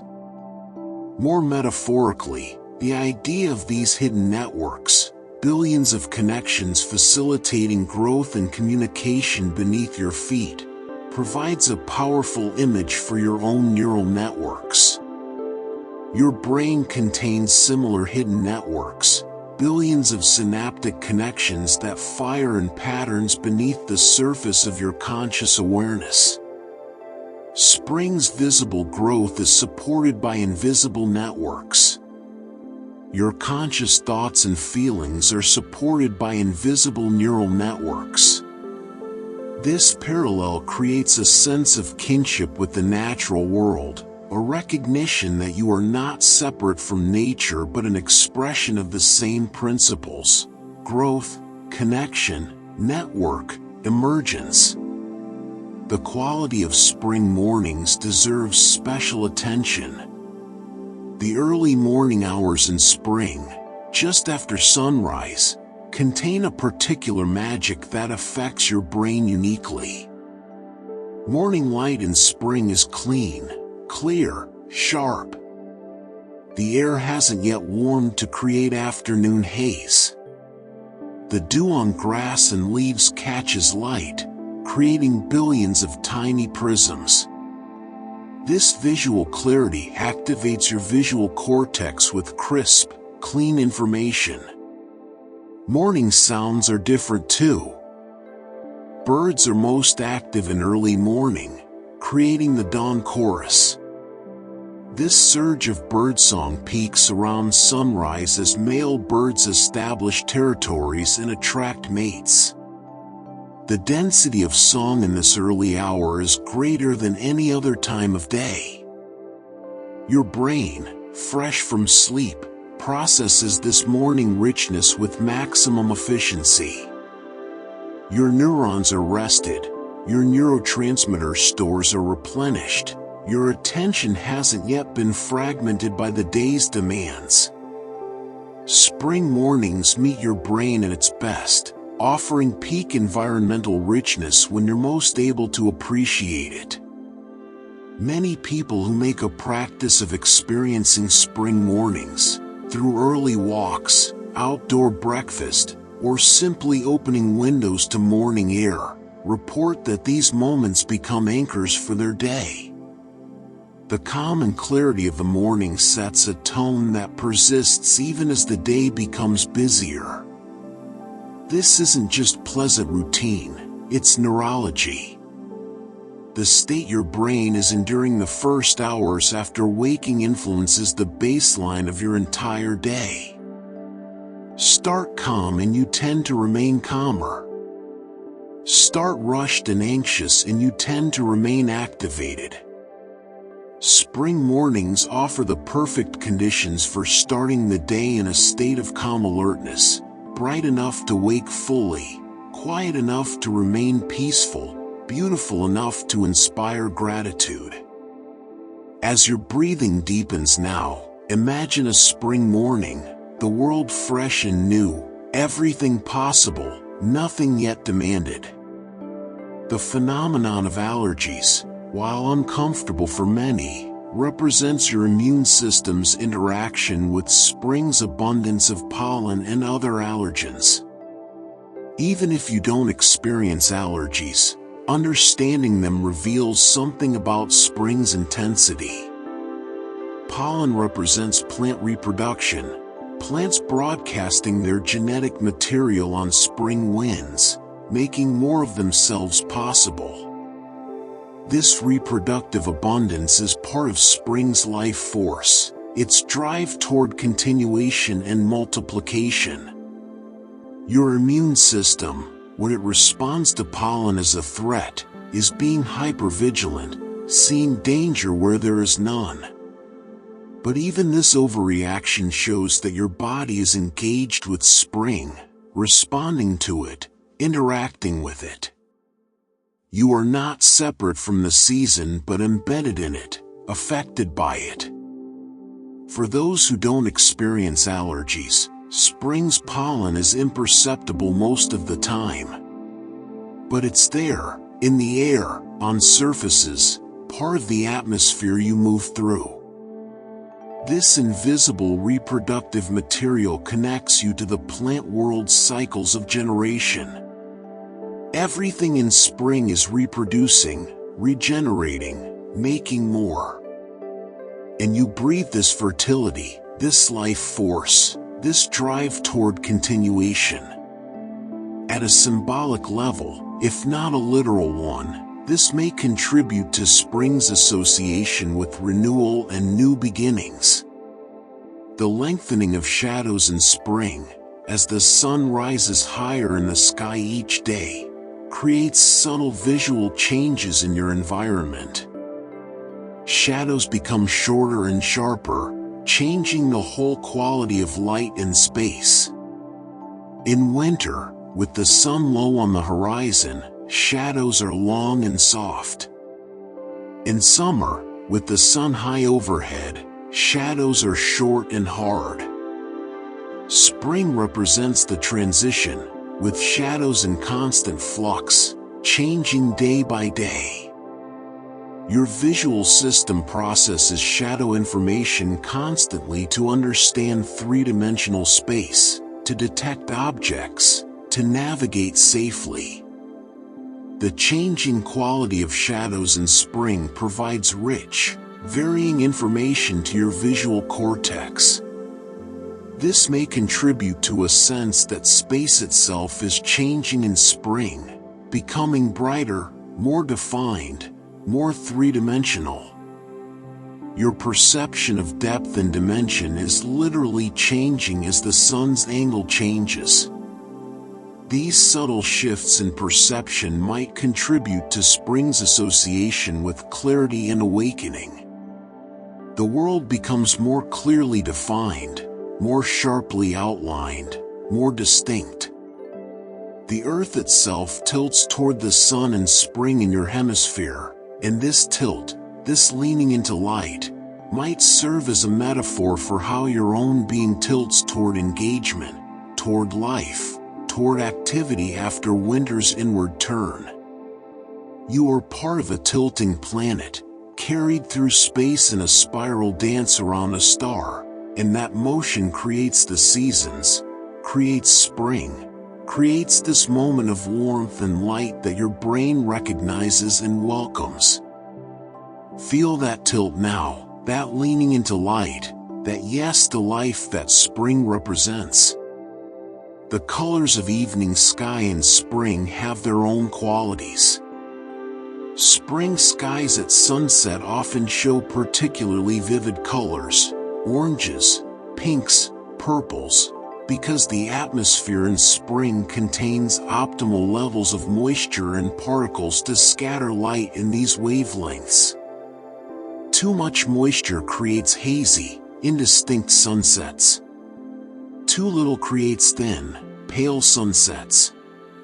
Spring's moderate atmospheric conditions create vivid but not gaudy sunsets, beautiful but not overwhelming. These evening colors activate pleasure centers in your brain. Sunset colors are inherently rewarding to look at. They trigger dopamine release in your reward pathways. This isn't cultural or learned. It appears to be a fundamental aspect of how your visual system responds to these particular wavelengths of light. Perhaps this response evolved because vivid evening colors indicated good weather conditions, or perhaps it's simply that these colors represent rare and striking visual experiences. Either way, spring sunsets reward your brain for paying attention to them. And in a time when so much competes for your attention, when screens and notifications constantly demand your focus, a spring sunset offers something that asks nothing of you. It simply appears, beautiful, requiring only that you pause and look. This asking nothing quality is profoundly restful to your brain. The invitation is always there: stop, look, appreciate. No interaction required, no response demanded. Just presence and perception. The spring tradition of spending time in nature, whether called forest bathing, nature therapy, or simply going for a walk, has such consistent benefits because it addresses multiple neurological systems simultaneously. Your visual system receives gentle, complex input. Your auditory system processes natural soundscapes. Your olfactory system encounters diverse scents. Your motor system engages in rhythmic movement. Your thermoregulatory system experiences comfortable temperatures. Your social brain engages with optional human contact or with the companionship of the natural world. All of these systems are satisfied together, creating what psychologists call a flow state, a state where you are absorbed in experience without effort, where time seems to disappear, where self-consciousness fades. Flow states are associated with increased activity in your brain's reward centers and decreased activity in regions associated with self-criticism and worry. They're deeply restorative and reliably improve mood and cognitive function. Spring environments seem almost designed to induce these flow states. They provide optimal conditions, engaging but not challenging, varied but not chaotic, beautiful but not overwhelming. You can slip into flow almost without noticing and emerge refreshed. The Earth's magnetic field, though invisible and imperceptible to your conscious awareness, may affect your nervous system in ways science is beginning to investigate. Some studies suggest that changes in geomagnetic activity influence human circadian rhythms, mood, and even neurological function. Spring equinox periods can show variations in geomagnetic activity as the Earth's position relative to the Sun changes. While the research here is still emerging, it opens the possibility that spring affects you through invisible channels, electromagnetic, geomagnetic, through forces you cannot see or feel consciously but that your body, evolved in Earth's electromagnetic environment, responds to. This reminds you that you are not a brain in a jar, not a mind separate from matter. You are an electromagnetic being, a biological system responsive to light, heat, sound, scent, pressure, and perhaps forces you have no names for yet. Spring moves through all of these channels, affecting you in ways both known and mysterious. The growth hormones that surge through plants in spring, auxins, gibberellins, cytokinins, drive the explosive growth you see. These chemicals coordinate cell division, cell elongation, tissue differentiation. They turn stored energy into structure, potential into manifestation. While these plant hormones don't directly affect human biology, the principle they represent, stored energy becoming kinetic, potential becoming actual, mirrors what happens in your own motivation and energy in spring. Your own endocrine system shows seasonal variations. Testosterone tends to increase in spring in both men and women. Growth hormone secretion may vary seasonally. While research here is limited, it suggests that your own body chemistry shifts with the seasons, just as plant chemistry does. You are not separate from these cycles. You are an expression of them. Spring happens in you as much as around you. Let this knowledge settle deep now. You are not watching spring, you are participating in it, embodying it, becoming it. The simple fact of flowers, their colors, scents, forms, represents such a concentration of evolutionary energy and purpose. Each flower is an invitation, an advertisement, a promise to pollinators. But to you, flowers are beauty for beauty's sake. This ability to appreciate beauty that evolved for other purposes, flowers designed for bees, birdsong designed for mate attraction, This aesthetic sense might be one of your most sophisticated neurological capacities. Your brain can extract meaning and pleasure from patterns that have nothing to do with you, that existed long before humans, that will persist after you. This capacity for disinterested appreciation, for loving what serves no survival purpose, might be what makes you most fully human. Spring offers this beauty freely, abundantly, without condition. And your brain receives it, transformed by it, made better by simple exposure to form and color and pattern. As spring deepens towards summer, as the energy that began with first crocuses reaches a crescendo of green growth and bloom and warmth, you move with it. You are not outside this season. You are within it, made of the same elements, following the same solar cycles, breathing the same air, drinking water that has fallen as spring rain. This is not metaphor. This is literal truth. The atoms in your body have cycled through countless springs, have been part of flowers and trees and rain and soil. You are the earth, aware of itself, experiencing itself, knowing itself through consciousness that arose from billions of years of these very cycles. Spring calms your brain because spring is your origin, your context, your home. You evolved for this. Your neurons developed in this kind of environment. Your neurotransmitters were selected for by these conditions. Everything in you recognizes spring because everything in you came from spring, from this annual miracle of renewal. And so you rest in spring not as a stranger but as a homecoming. Your brain settles because it knows this. It has always known this. You are where you belong, when you belong, as you belong. Rest now in that belonging. Feel the earth beneath you, the air around you, the light touching you. Feel spring not as something separate but as the very substance of your being, the rhythm of your existence, the truth of your nature. You are spring. Spring is you. And in that unity, there is perfect peace. Let that peace carry you now into sleep, into dreams, into the deep rest that spring promises and provides.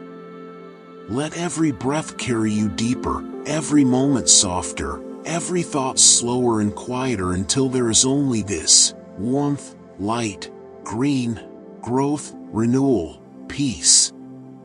The story of spring in your brain is the story of recognition, of remembering what you have always known, of coming home to the patterns that made you.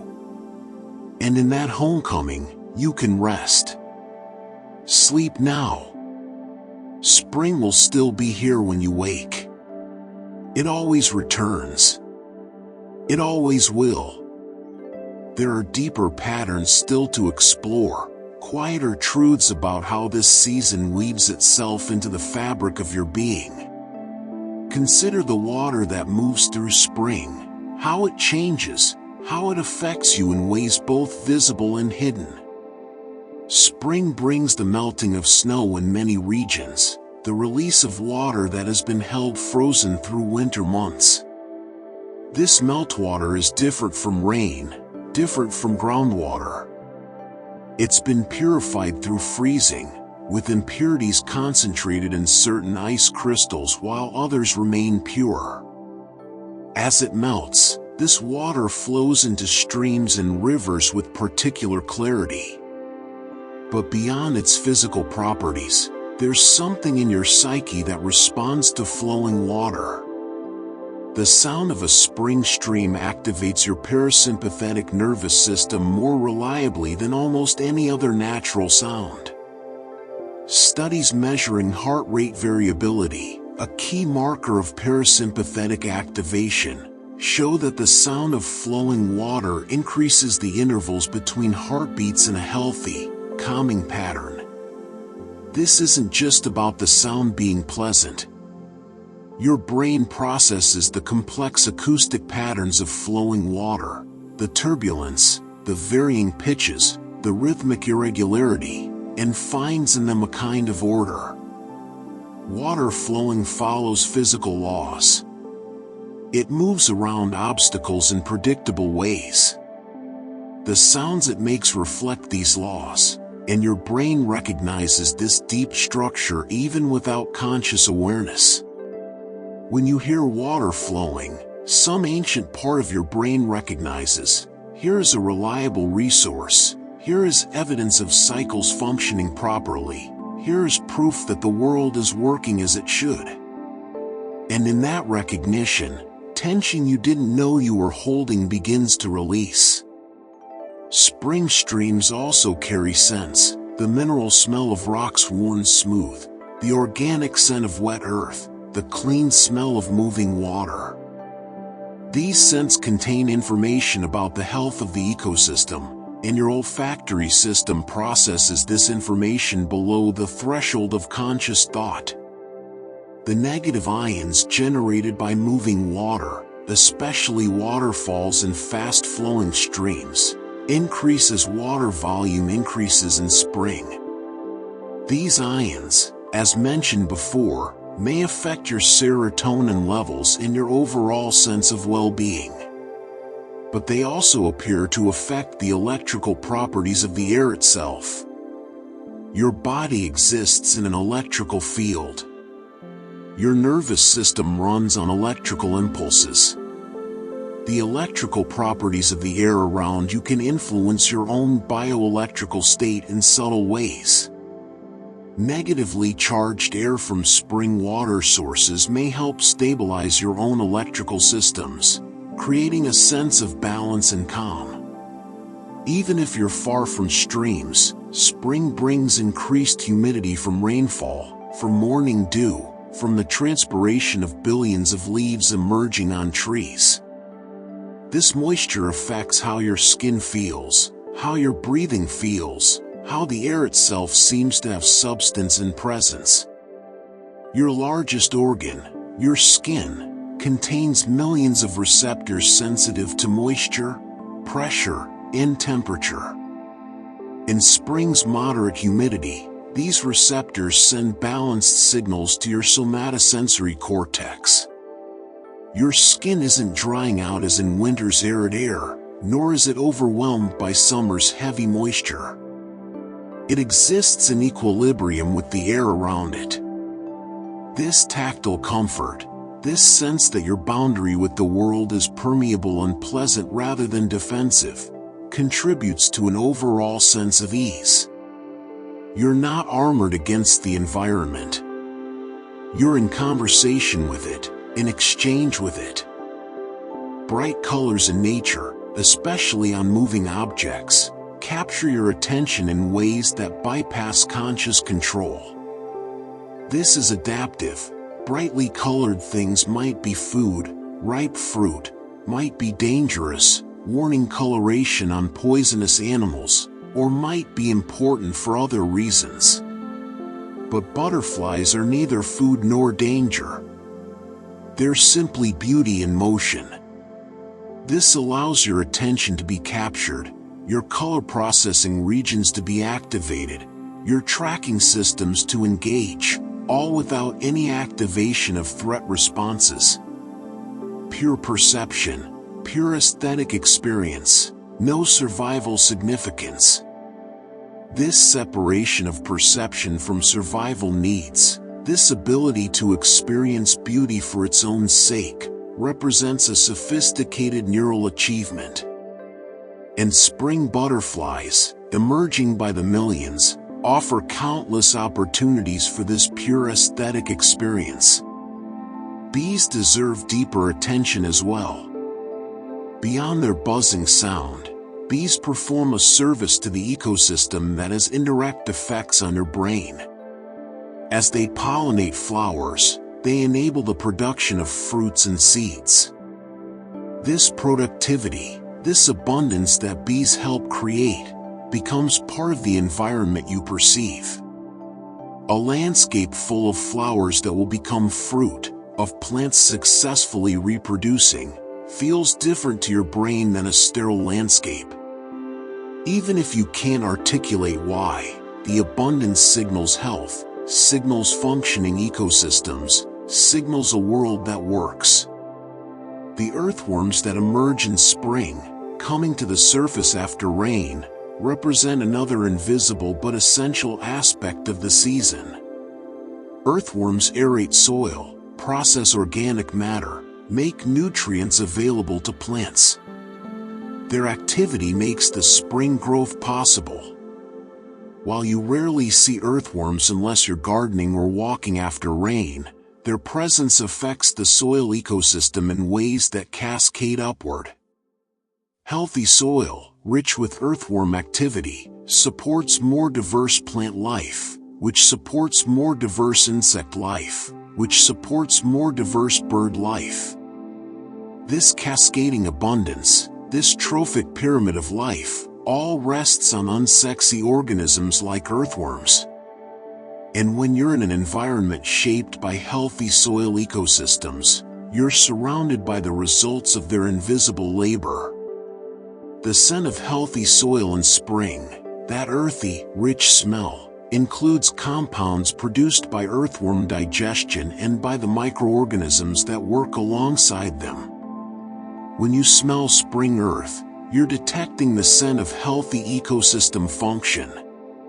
Your olfactory system, receiving these scent molecules, may be detecting cues about environmental health that your conscious mind doesn't recognize but that your unconscious systems respond to. Good soil smell equals healthy ecosystem equals safe, abundant environment. This chain of association, coded into circuits shaped by millions of years of evolution, operates automatically. The texture of spring soil deserves attention too. If you run spring soil through your hands, it has a particular quality, not too dry, not too wet, crumbly but cohesive, cool but not cold. This tactile experience engages your sense of touch in ways that can be surprisingly calming. Tactile engagement with natural materials, soil, water, wood, stone, activates your somatosensory cortex and seems to have grounding effects on your nervous system. The term grounding is used both literally, touching the ground, and metaphorically, feeling centered and stable, and these meanings may be related. When you touch earth, you're touching the substance from which your food grows, the substrate of the ecosystem, the ground of physical reality. This contact seems to orient your nervous system, reminding you of physical reality when your mind might be lost in abstractions or worries. Children instinctively seek this contact, playing in mud, digging in dirt, making mud pies. As adults, gardening provides a socially acceptable way to maintain this contact with soil. In spring, when soil is most alive and active, offers the richest version of this experience. Let yourself feel held by earth now, supported, grounded, connected to the vast material reality that existed before you and will persist after you. The lengthening of day in spring follows a mathematical curve that your brain seems to find inherently satisfying. The rate of change isn't constant. Days lengthen more quickly around the equinoxes than near the solstices. This acceleration and deceleration creates a rhythm, a tempo to the seasonal change. Your brain is exquisitely sensitive to rates of change. You notice not just that something is changing, but how fast it's changing and whether that rate is itself changing. This sensitivity allows you to predict future states, to anticipate what's coming. In spring, the accelerating rate of day lengthening creates a sense of momentum, of building towards something. This forward momentum, experienced through the simple fact of more daylight each day, may contribute to feelings of possibility and energy. You're not just in a static, pleasant season. You're in a season that's progressing, moving, building. And your brain, recognizing this progression, may mirror it with its own sense of forward movement, of growth, of momentum toward goals and possibilities. The angle of sunlight in spring deserves deeper consideration as well.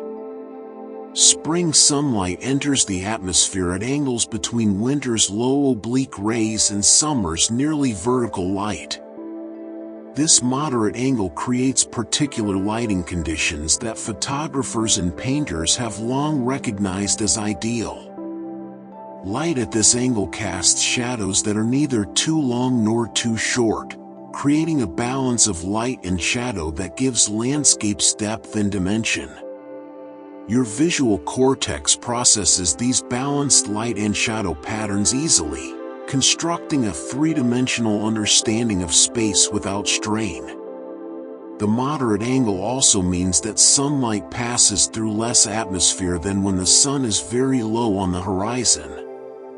This creates clearer, more saturated colors than winter's diffuse light, but without summer's sometimes harsh intensity.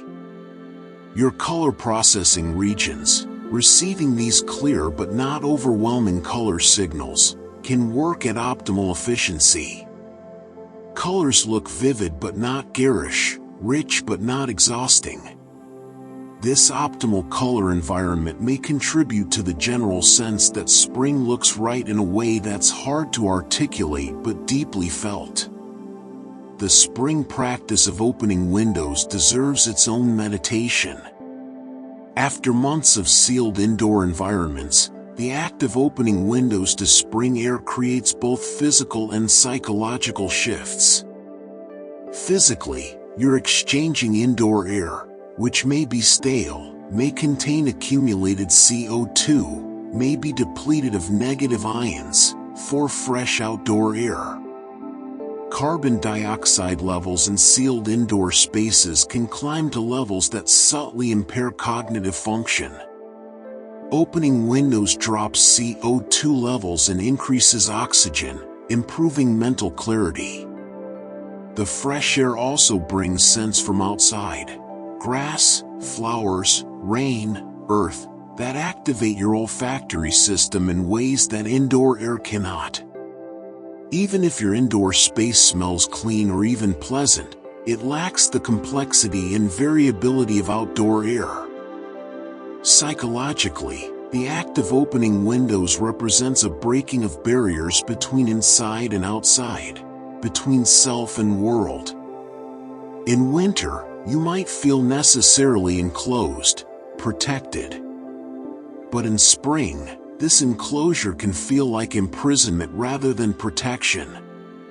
Opening windows is a declaration of safety.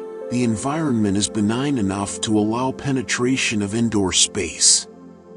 This declaration affects your sense of security in your relationship with the environment. You're not defending against the world but welcoming it in. The sounds that enter through open windows, birds, wind, distant activities, add acoustic richness to your indoor space.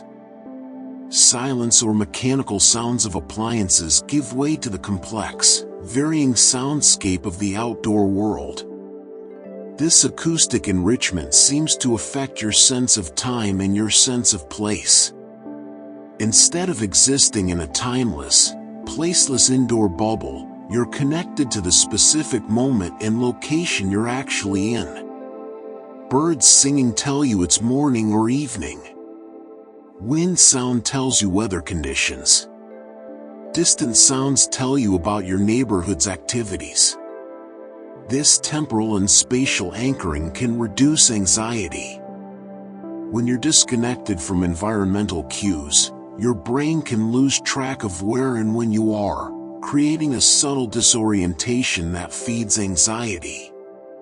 Connection to environmental cues, through open windows, through awareness of natural rhythms, provides orientation and grounding. The cross breeze that moving air creates when windows on opposite sides of a space are open has its own effects. Moving air prevents staleness, creates gentle pressure variations on your skin, makes curtains or plants move in ways that add visual interest to your environment. This movement, air flowing through space, carrying freshness, creating gentle motion, makes your indoor environment feel alive rather than static. And environments that feel alive seem to support your own felt sense of vitality and energy. The seasonal foods of spring offer not just nutrition but connection to cycles and place. Asparagus, one of spring's signature vegetables, emerges in a narrow window of time and must be harvested quickly before it becomes tough and fibrous. This temporal limitation, asparagus season lasting only weeks, creates a kind of culinary urgency that makes you pay attention. You're not eating food that's available year-round from global supply chains. You're eating food that's here now, that will be gone soon, that connects you to this specific time and place. This awareness of seasonality, of limitation, of specific window of availability, engages your attention in ways that generic, always available foods cannot. You're more likely to savor spring asparagus, to appreciate it, to be present with it, than you are to notice the year-round vegetables that have lost their seasonal specificity. The same applies to spring greens, arugula, lettuce, spinach, which grow best in cool weather and become bitter in summer heat. Spring is their season, their optimal time, and eating them in spring means eating them at their best. This optimization, eating foods at their seasonal peak, means you're consuming them when their nutrient content is highest, when their flavors are most developed, when they offer maximum benefit. Your body receives better nutrition, and your senses receive more pleasure. The micronutrients in fresh spring greens include compounds that your body may be particularly ready for after winter. Vitamin C from fresh plants, folate from leafy greens, antioxidants from early herbs. These nutrients support the increased activity and metabolism that spring encourages. Traditional medicine systems, from Chinese medicine to Ayurveda to European herbalism, all recognize spring as a time for cleansing, for eating fresh greens, for supporting the liver and the digestive system after winter's heavier foods. Modern nutritional science supports some of these traditional insights. The fiber in spring vegetables supports your gut microbiome, and your gut microbiome affects your brain through the gut-brain axis. A healthy, diverse gut microbiome produces neurotransmitter precursors, regulates inflammation, and communicates with your brain through the vagus nerve. Eating fresh, varied spring foods supports this gut health, which in turn supports your mental health and cognitive function. The connection isn't immediate or obvious, but it's real and significant. The ritual of preparing and eating seasonal foods also creates a meditative opportunity. Washing spring greens, trimming asparagus, chopping herbs, these simple, repetitive tasks can induce a flow state similar to meditation. Your hands are occupied with simple, meaningful work. Your attention is focused but not strained. The sensory richness, colors, textures, scents, engages multiple brain regions in integrated activity. This integration, this whole brain engagement in a simple task, appears to be inherently calming and centering. The spring phenomenon of nesting, whether literally building nests like birds or metaphorically creating comfortable, beautiful living spaces, reflects deep biological drives that surface in spring. Birds build nests in spring in preparation for laying eggs and raising young. This intensive labor creates structures of remarkable engineering, woven, sculpted, insulated, hidden, or displayed depending on species. Watching birds build nests, if you're fortunate enough to observe this, reveals an industry in focus that can be mesmerizing. The bird's complete absorption in its task, the step-by-step construction, the use of available materials in creative ways, all of this mirrors processes of focused work and creation that your own brain engages in for different projects. Watching a bird work can inspire your own creativity in industry. The bird doesn't procrastinate, doesn't overthink. It simply does what needs to be done, piece by piece, until the nest is complete. This directness, this focus, this persistence provides a model that your brain can learn from. Your own spring nesting, cleaning, organizing, beautifying your living space, serves psychological functions beyond mere tidiness. You're creating an environment that supports your well-being, that reduces visual clutter and cognitive load, that expresses your values and aesthetic preferences. The act of making your environment more pleasant and functional gives you a sense of agency and competence. You're not passively accepting whatever environment you happen to be in. You're actively shaping it to better support your needs. This sense of agency, of being able to affect your environment in positive ways, is crucial for mental health. Learned helplessness, the feeling that your actions don't matter, that you can't change things, is a core feature of depression. Active engagement with improving your environment counters this helplessness. Rainbows are objectively rare and require you to be in the right place at the right time to witness them. This rarity makes rainbow seeing feel special, fortunate, even magical. Your brain's reward systems respond to rare, beautiful events with releases of dopamine and other neurotransmitters associated with pleasure and wonder. Across cultures, rainbows have been interpreted as signs of hope, promise, renewal, connection between earth and sky.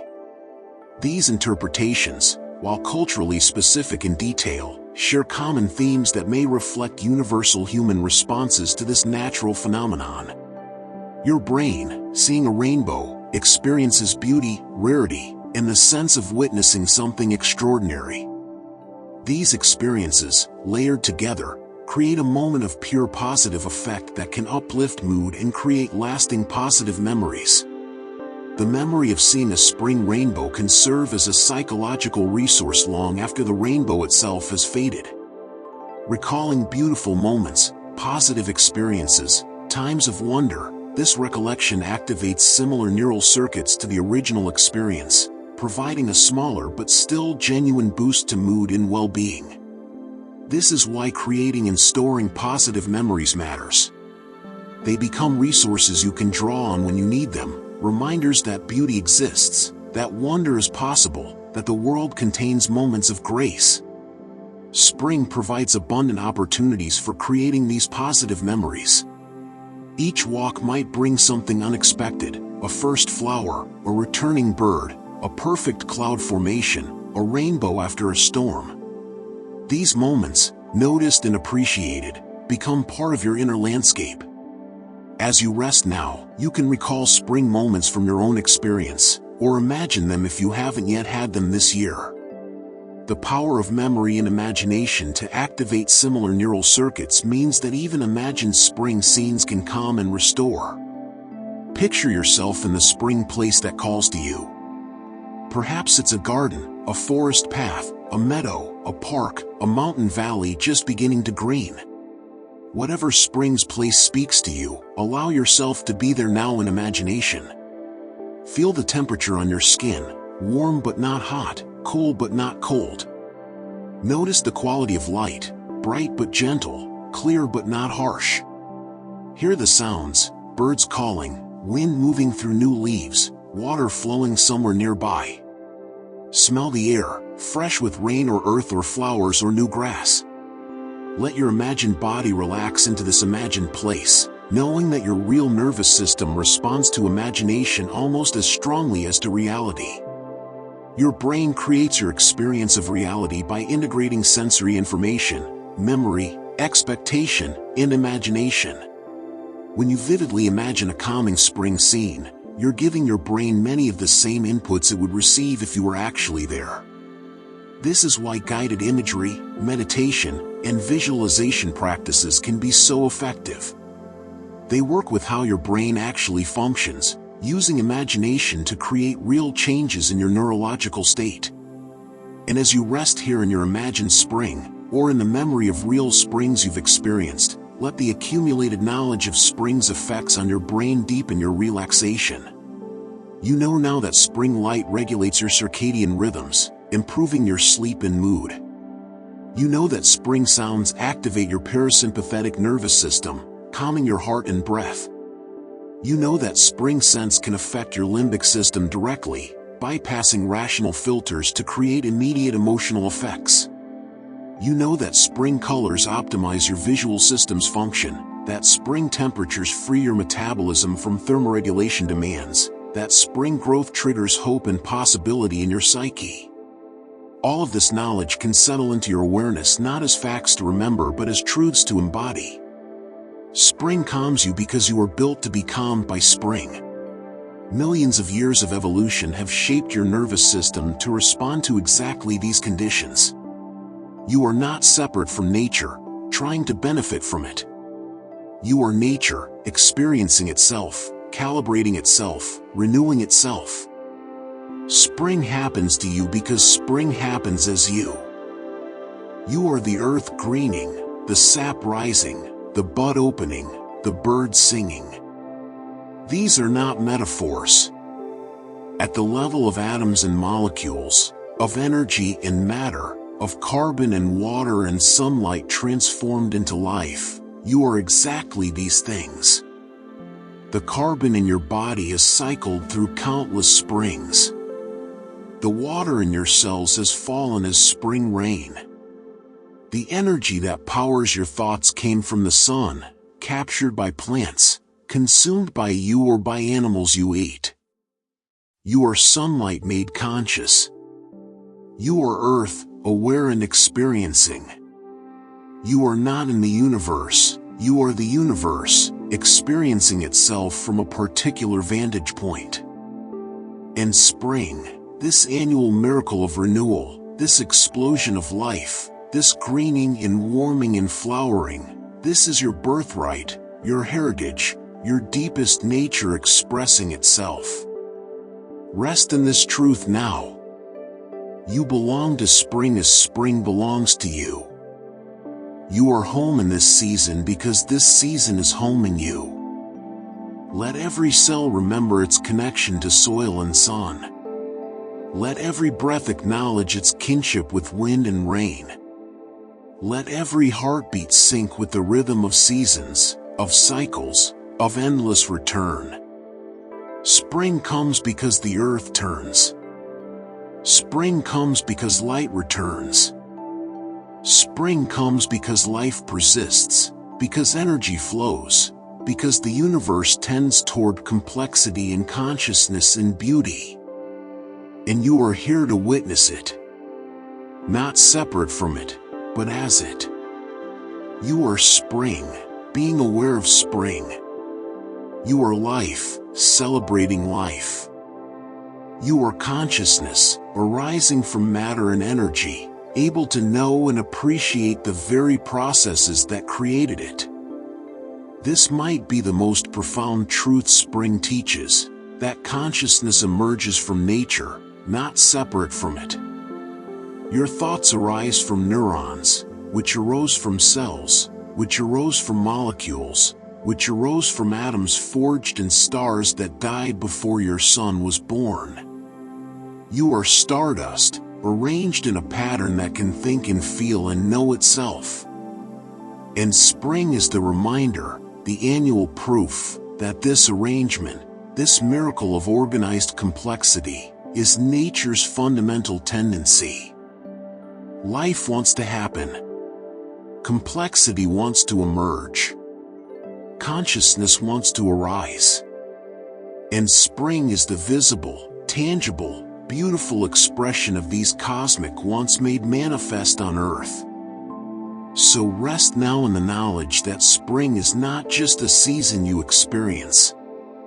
Spring is what you are, what you've always been, what you will always be at the deepest level of your being. The atoms that make you will return to earth and be taken up by spring flowers.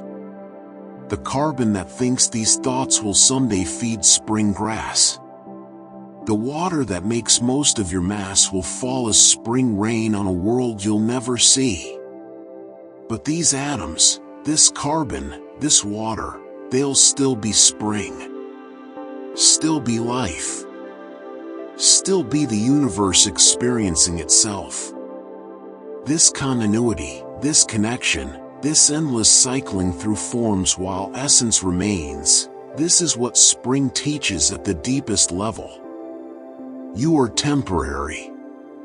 Spring is temporary. This moment is temporary. But the pattern, the process, the fundamental nature of reality that gives rise to spring into you, this is eternal, or as eternal as anything in a changing universe can be. And in that eternity, in that vast pattern, you can rest.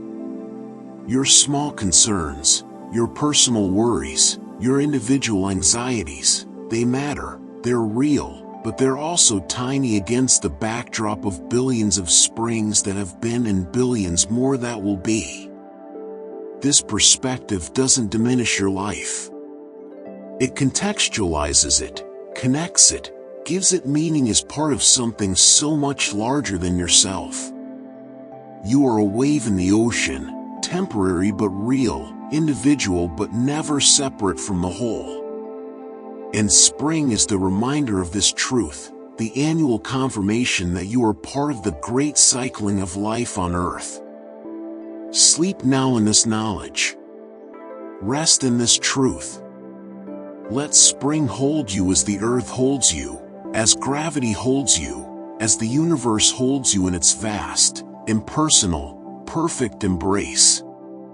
You are safe here. You belong here. You are exactly where you should be, when you should be, how you should be. Spring knows this. The earth knows this. The universe knows this. And now, finally, letting all knowledge fade into sleep, you know this too. Rest. Peace. Spring.